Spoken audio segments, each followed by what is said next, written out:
Halo, nama saya Marlene Sugama. Kita dari Main Studios dan saya adalah produser ataupun writer dari Hebring dan Dasu.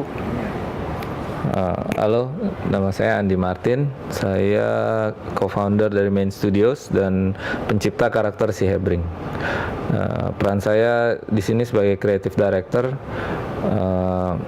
Basically kerjaan saya sih berimajinasi bagaimana Hebring ini akan menjadi satu tokoh pahlawan super khas Indonesia. Kita awalnya usaha bareng, maksudnya saya sama Andi itu di tahun 2001. Waktu itu sebenarnya kita startnya as a game developer. Cuman sampai dengan tahun 2006 ternyata kita bisa dibilang tidak berhasil lah di game developer karena satu dan lain hal. Salah satunya karena memang infrastruktur game sampai saat ini pun di Indonesia masih kurang. Karena itu di tahun 2007 kita change lane dan kita mendirikan perusahaan sendiri lagi, yaitu Main Studios ini. Kita mulai di 2007 dengan apa yang kita bisa. Dan waktu itu memang tujuan kita adalah menjual servis animasi 3 dimensi. Kita pertama kali kita mikir juga gitu, mau bikin apa ya, animasi kan harus ada temanya. Kita kalau misalkan mau bikin menu kan harus kelihatan bagus. Nah jadi kita akhirnya memutuskan untuk membuat Hebring. Kebetulan karakter Hebring ini sebenarnya sudah ada di kepalanya Andi dari tahun 2006. Kita startnya very small. Seperti tadi saya udah mention, kita 3 orang, 3 komputer, 1 ruangan kecil, paling ruangannya 5x4, nggak nyampe ya waktu itu. Jadi kalau misalkan mau secara financial, kita punya aset awal itu less than 20 million. Mungkin komputer agak bagus, tapi 3 komputer under 20 million plus ya modalnya dengkulnya Andi ya, jangan dengkul saya. Nah, terus kemudian dari sana bergulirnya itu saya bisa bilang seperti bola salju. Tapi dalam pergulirannya itu kita maunya perguliran sesuatu yang sangat terkontrol. Jadi artinya gini, kita adalah perusahaan kreatif dan memang kita selalu punya visi bahwa kita ingin selalu kreatif. Untuk menjadi kreatif, kita tidak bisa membesar secara mendadak. Begitu kita membesar secara mendadak, maka kita akan berhadapan dengan masalah yang namanya cash flow. Nah, cash flow ini akhirnya akan membuat kita berhenti menjadi kreatif. Karena apa? Karena kita harus berjuang lebih mementingkan bagaimana caranya menutup kita punya upkeep setiap bulan dibandingkan dengan kita memikirkan untuk kreatif. Nah, ini berbahaya sekali. Itu sih dari yang kita bisa share dari pengalaman kita.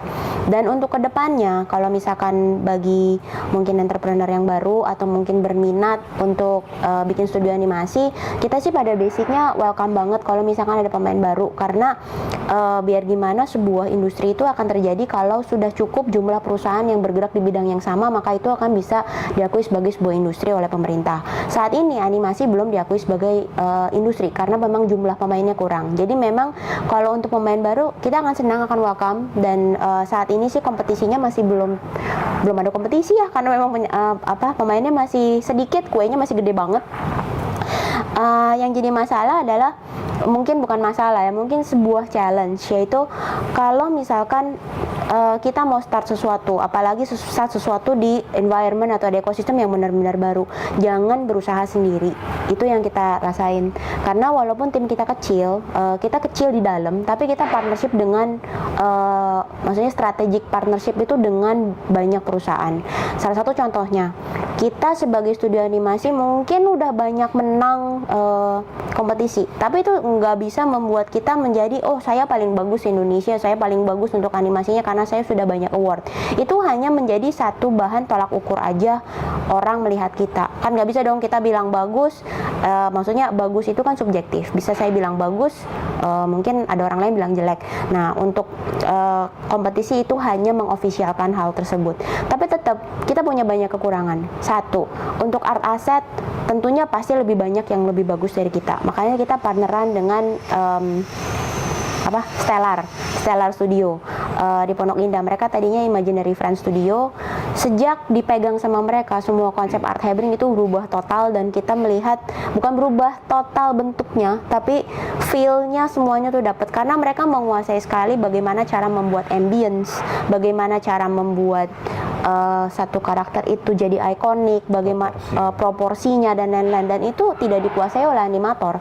Kita mungkin bikin proporsi lucu bisa, tapi masalahnya begitu karakternya ada 20, kita udah mulai bingung dengan proporsinya. Harus ada patokannya untuk setiap proporsi. Nah, begitu juga dengan hal sinematografi. Mungkin kita animator, kita mengerti sedikit sinematografi, tapi dari kita itu nggak ada yang belajar secara selangsung gitu, bagaimana syuting film dan lain-lain. Makanya kita kerjasama dengan Dennis, dan Dennis di sini sangat-sangat membantu ya, karena dia berpengalaman untuk bikin film, dia juga seorang aktor. Jadi ternyata ada kata yang namanya penokohan, bahwa seorang animator juga ternyata harus bisa acting. Dan Dennis yang sangat mengencourage kita, yang tadinya kita nggak tahu bahwa animator itu harus ngerti acting gitu.